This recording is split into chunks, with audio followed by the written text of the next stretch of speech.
सोलापूरमधून एक धक्कादायक प्रकरण समोर आलं आहे। महाराष्ट्र इमारत व इतर बांधकाम कामगार कल्याणकारी मंडळात बनावट मृत्यूपत्रांच्या आधारे शासनाची फसवणूक करून लाखो रुपये लाटण्याचा प्रकार उघडकीस आला आहे। या प्रकरणी 5 जणांविरुद्ध गुन्हा दाखल झाला असून तब्बल 1500 कोटींच्या भ्रष्टाचाराचा संशय व्यक्त केला जात आहे। महाराष्ट्र इमारत व इतर बांधकाम कामगार कल्याणकारी मंडळाकडून नोंदणीकृत कामगाराच्या नैसर्गिक मृत्यूनंतर त्याच्या वारसांना 2 लाख रुपये आर्थिक मदत दिली जाते। मात्र याच योजनेचा गैरफायदा घेत सोलापूरमधील काही व्यक्तींनी बनावट मृत्यूपत्रे सादर करून शासनाची फसवणूक केल्याचा गंभीर प्रकार समोर आला आहे। एका व्यक्तीने आपली पत्नी मयत झाल्याचे तर 4 महिलांनी आपले पती मरण पावल्याचे खोटे दाखले सादर करून आर्थिक लाभासाठी अर्ज केले।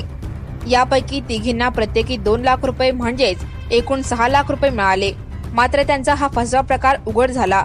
सोलापूरच्या फौजदार चौडी पोलीस ठाण्यात शोभा काशीनाथ वाघमारे राहणार सोहाळे तालुका मोहोळ, मनोज रतनलाल अवस्थी राहणार श्यामानगर मोदी, शैला सुरेश भांगे राहणार लक्ष्मी गल्ली अक्कलकोट, सुनीता संजय कोळी राहणार मुकुंदनगर भवानीपेठ आणि वैशाली नागनाथ जेवरे राहणार कामगार वसाहत सोलापूर यांच्या विरुद्ध शासनाची फसवणूक केल्याचा गुन्हा दाखल झाला आहे।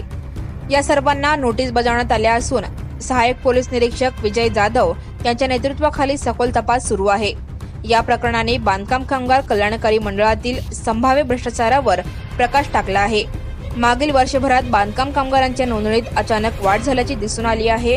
अनेकांनी एजंटांच्या माध्यमातून बनावट कागदपत्रे सादर करून नोंदणी केल्याचा संशय आहे।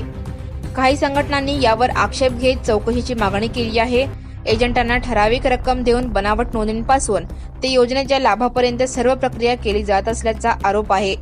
बांधकाम कामगारांसाठी राबवल्या जाणाऱ्या कल्याणकारी योजनांचा गैरफायदा घेणाऱ्या या प्रकारामुळे गरजू कामगारांचा हक्क डावलला जात आहे। या प्रकरणाचा तपास कुठे जाणार आणि दोषींवर काय कारवाई होणार हे पाहणे महत्त्वाचे ठरणार आहे। Subscribe now and press the bell icon. Never miss an update.